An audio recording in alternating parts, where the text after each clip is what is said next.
Cuando el proyector despierta y el haz de luz corta el polvo en el aire, el país entero parece contener la respiración. Entra ella, no atraviesa el encuadre, lo funda. Lilia Prado, mirada que sonríe antes que la boca, paso que convierte el pasillo del foro en pasarela de carácter, silueta que obliga a la cámara a escucharse. En el atlas de la época de oro su nombre no es un punto, es un faro.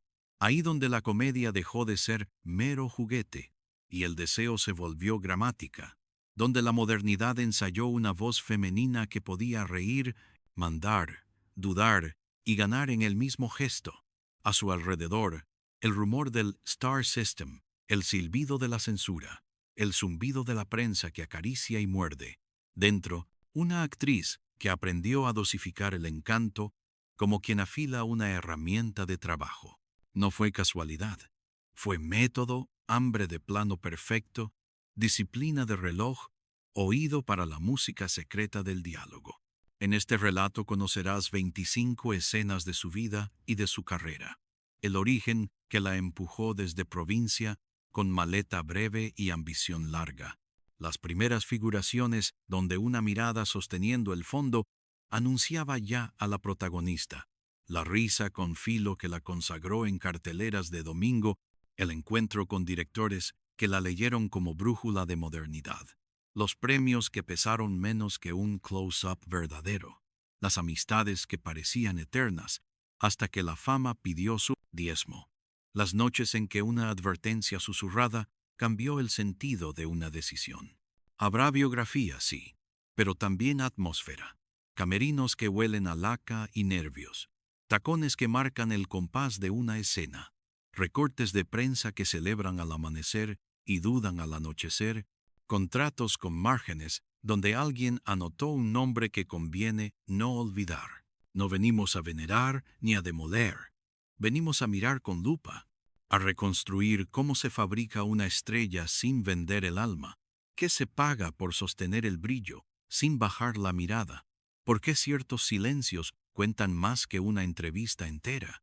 Si te apasiona el cine de la época de oro, suscríbete a nuestro canal Expediente Ídolo, donde revelamos los archivos que otros guardaron bajo llave y contamos lo que el brillo intentó ocultar. Prepárate para recorrer cada escena de un destino tan brillante como doloroso. La casa que olía a laca y a domingo. Antes de cualquier foco, hubo un patio con macetas, radios de bulbos y fotografías en sepia. La niña entendió pronto que el cuerpo aprende el ritmo antes que la mente. Ensayaba pasos frente a un vidrio empañado. Copiaba la inclinación de cejas de las estrellas que veía en funciones de barrio. Descubría que una mirada sostenida podía callar una habitación. La familia quería oficios seguros. Ella escuchaba otra música. Cada tarde, entre tareas y encargos, repetía una coreografía mínima. Girar, detenerse, respirar. En esa disciplina casera apareció el primer gesto profesional. El consejo que abre la puerta invisible. Una maestra de voz firme le dijo que el talento también se entrena y que la prisa mata los matices. Aprendió a pronunciar cada sílaba como si cargara un secreto, a distinguir la pausa que invita de la pausa que corta, a entrar a una habitación sin pedir disculpas con el cuerpo. Cuando el barrio empezó a llamarla la muchacha del teatro, supo que el rumor podía ser un puente. Decidió cruzarlo, sin mirar abajo. La ciudad que gruñe y promete. Llegar a la capital fue entender que la ambición también pesa. Había colas frente a estudios, oficinas con relojes impasibles, voces que decían «vuelve mañana», como si mañana fuera un país lejano. El aprendizaje fue táctil.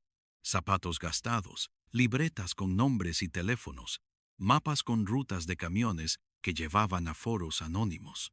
Descubrió que perder un día no es perder una guerra, y que cada rechazo enseña un músculo nuevo. La figurante que sostiene el fondo. En un set que olía a serrín y cables calientes, le dieron un sitio al borde del encuadre. Nadie la nombró, pero la cámara la encontró. Un giro de cuello, un pestañeo exacto en el instante justo, y el plano ganó profundidad. Un asistente la señaló en silencio.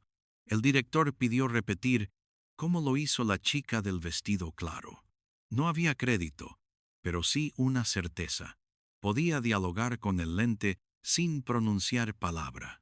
La primera firma, pequeña y decisiva.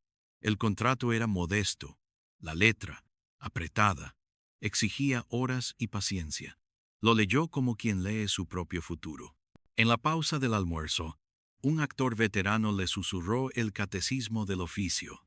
Menos gesto, más verdad, menos prisa, más pulso. Esa tarde, frente al espejo de camarín, comprendió que el carisma sin rigor es fósforo, enciende, pero no alumbra. Se prometió encender y alumbrar. La prueba que parecía un trámite y fue un salto. La sala de casting era estrecha, con luz que no perdonaba y un ventilador perezoso. Le pidieron caminar, girar, decir una línea sin adornos. Lo hizo con una serenidad recién descubierta. La pausa antes de hablar, la respiración que acomoda el pensamiento, la mirada que sostiene al lente sin desafiarlo. Al salir, no sintió triunfo ni derrota, solo una certeza tranquila. Había encontrado un tono propio. Días después, la llamaron para un papel pequeño con nombre y apellidos. No era gloria, era punto de apoyo. El set donde aprendió que el tiempo es un instrumento. La jornada empezó de madrugada y terminó cuando la noche ya olía a cables fríos. Entre marca y marca, comprendió que actuar también es administrar relojes. Entrar un segundo después, para que la réplica duela. Sostener medio parpadeo, para que el humor aterrice. Guardar un silencio entero para que el plano respire. En el monitor se reconoció distinta, menos gesto, más verdad. Ese descubrimiento fue su primer patrimonio. La risa que abrió puertas y levantó sospechas. Una comedia ligera la puso al centro del encuadre. El público celebró su picardía limpia. La crítica anotó que había algo más bajo la superficie, y un sector de la prensa decidió que la facilidad era pecado. Ella respondió con oficio. Afinó remates. Cuidó el ritmo. Convirtió cada escena en un pequeño mecanismo donde nada sobraba. Aprendió que la risa, bien tocada, es un arma de precisión que corta prejuicios sin mancharse. La negociación con la etiqueta. La industria, tan amante de las casillas, intentó fijarla en un tipo. La mujer chispeante, la presencia que enciende el plano y se retira. Aceptó papeles que dialogaban con esa imagen y a la vez buscó otros que la contradijeran.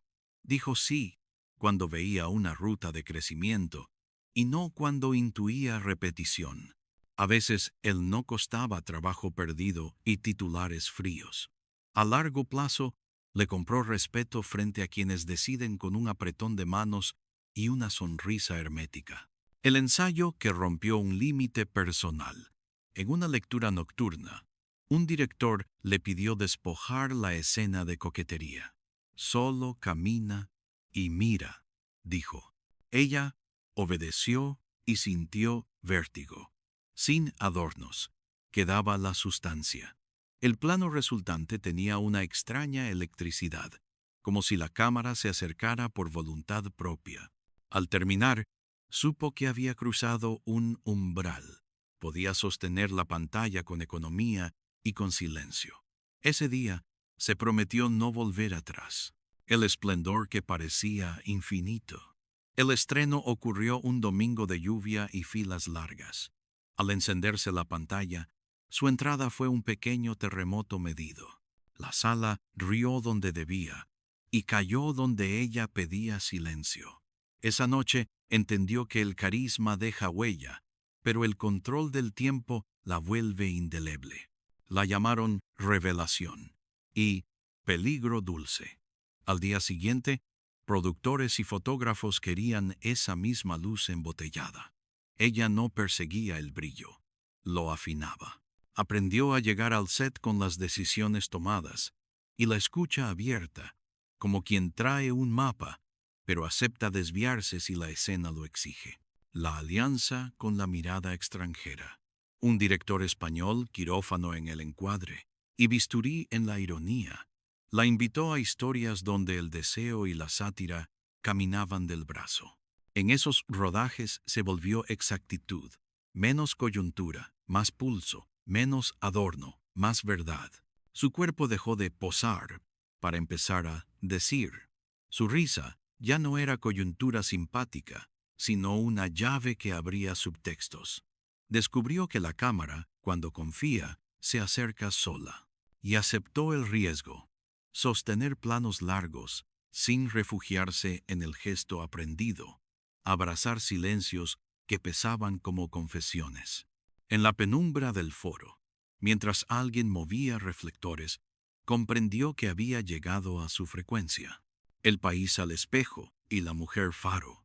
Las crónicas hablaban de modernidad, una urbe que se expandía, una clase media que se reconocía en pantallas y escaparates.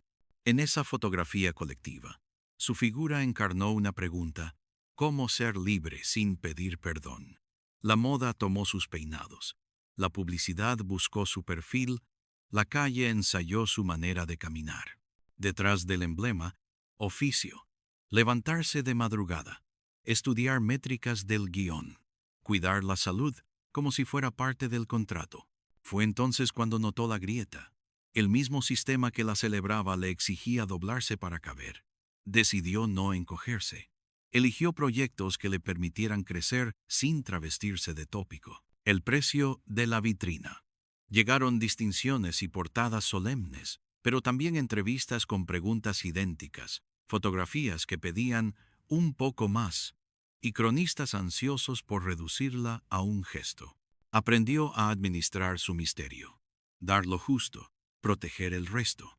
La fama perfecciona o devora. Ella la obligó a ser herramienta.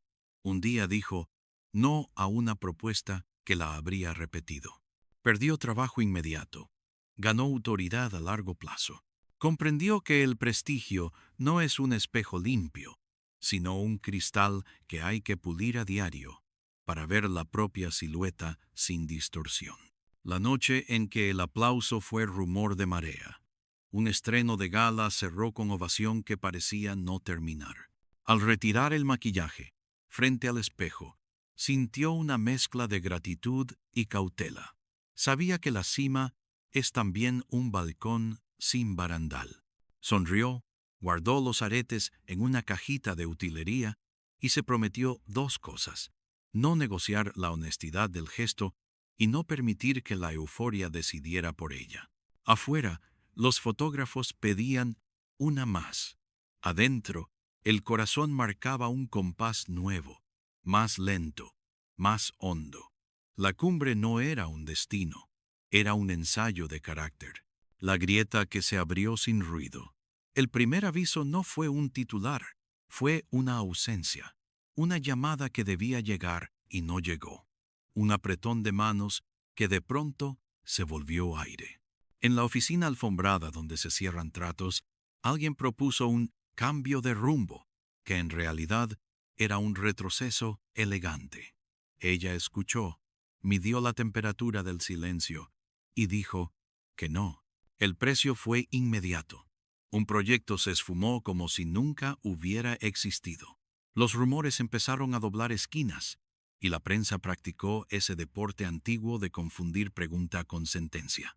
En medio del ruido, sostuvo la espalda y recordó su voto. Menos prisa, más pulso. La elegancia de la traición. La industria rara vez grita, firma.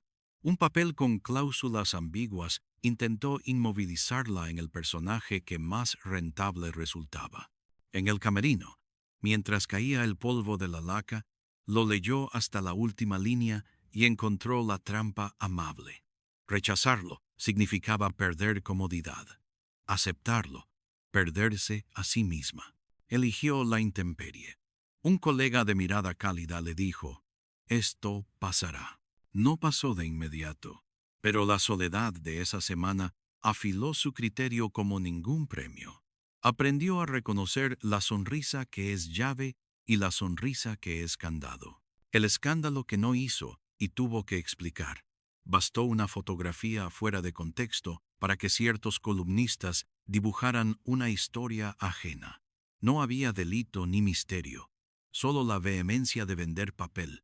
Ella eligió la estrategia menos vistosa y más difícil, responder con trabajo. En el set, convirtió la incomodidad en precisión. Un gesto más limpio, una réplica con filo, un caminar que desterraba la caricatura. Cuando le preguntaron por lo ocurrido, levantó el puente de su propio oficio. En pantalla me explico mejor. Y la pantalla la explicó. La profecía que alguien susurró a medianoche.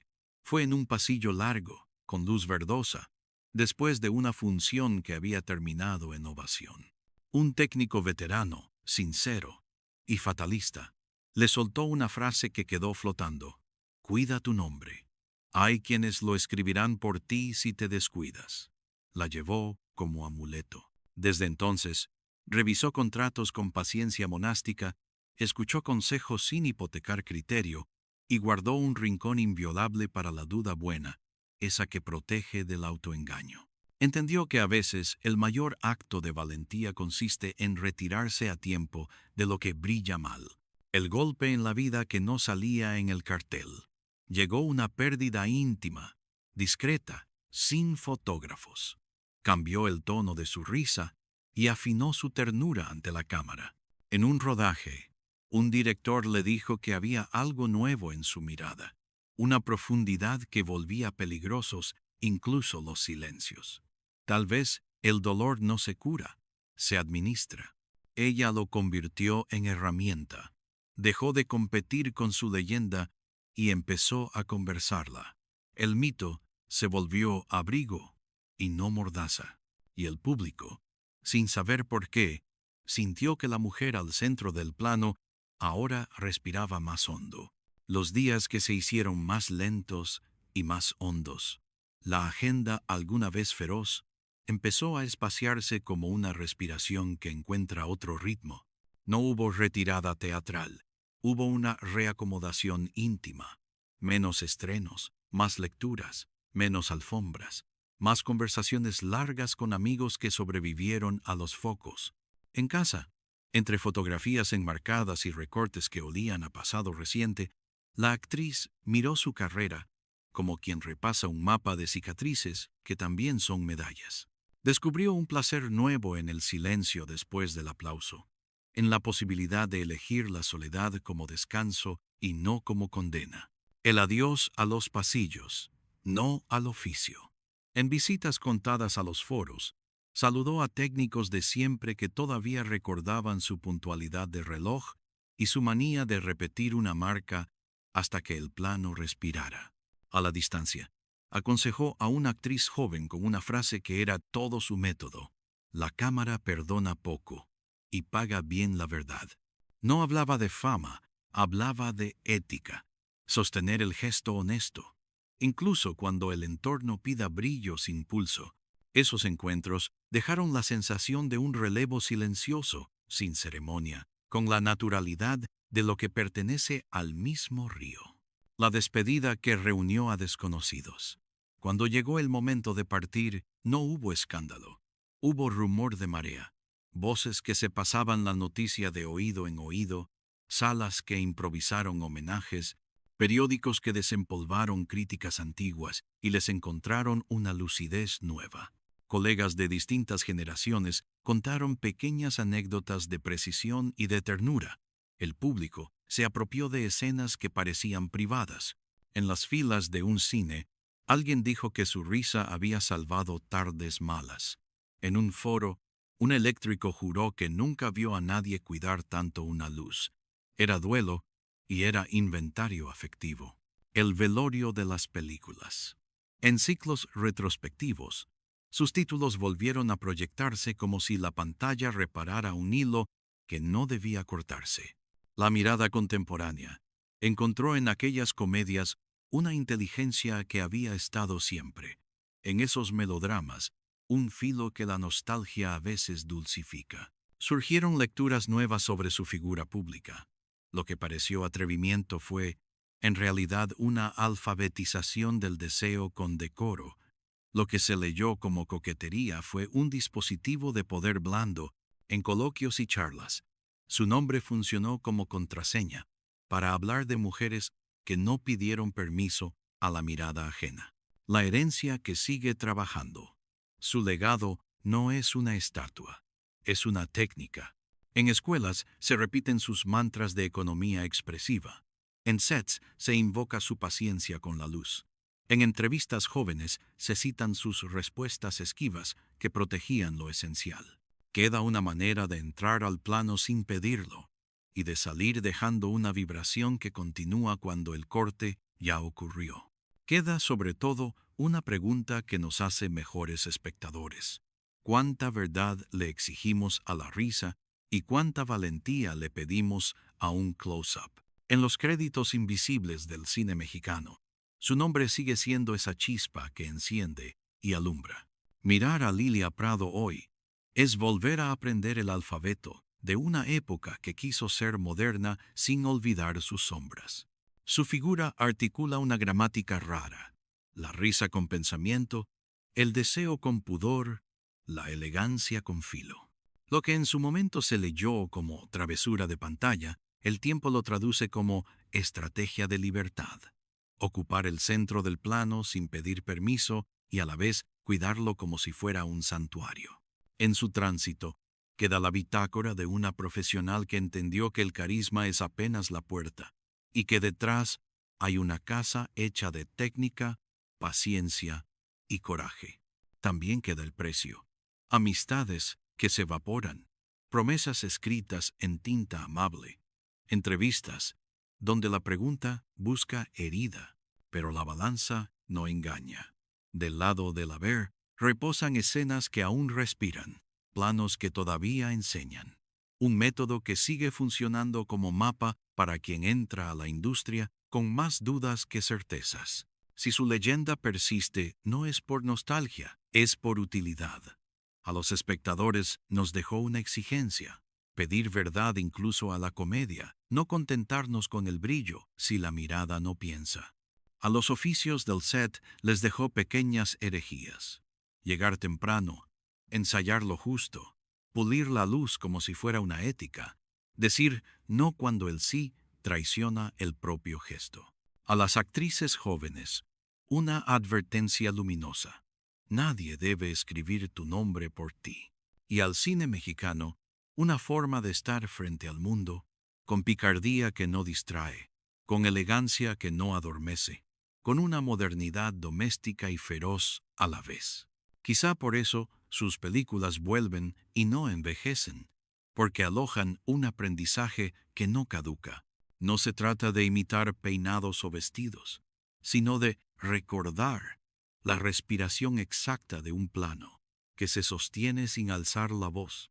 En cada relectura aparece otra capa: el humor que abriga, la ironía que protege, el silencio que pronuncia lo impronunciable. Y en el centro, siempre, su mirada, no como adorno, sino como promesa cumplida de que la pantalla puede ser un lugar de dignidad. Llegados aquí, la pregunta final es sencilla y honda. ¿Qué nos pide Lilia cuando la vemos hoy? Tal vez atención sin cinismo, memoria sin idolatría, gratitud sin museo. Tal vez nos pide aprender a entrar y salir del encuadre con la misma honestidad con que se entra y se sale de una conversación importante. Ese es su legado más útil, una brújula que no apunta al aplauso, sino a la verdad del gesto. ¿Cuál de estas escenas te sorprendió más? Déjalo en los comentarios y no olvides suscribirte a Expediente Ídolo.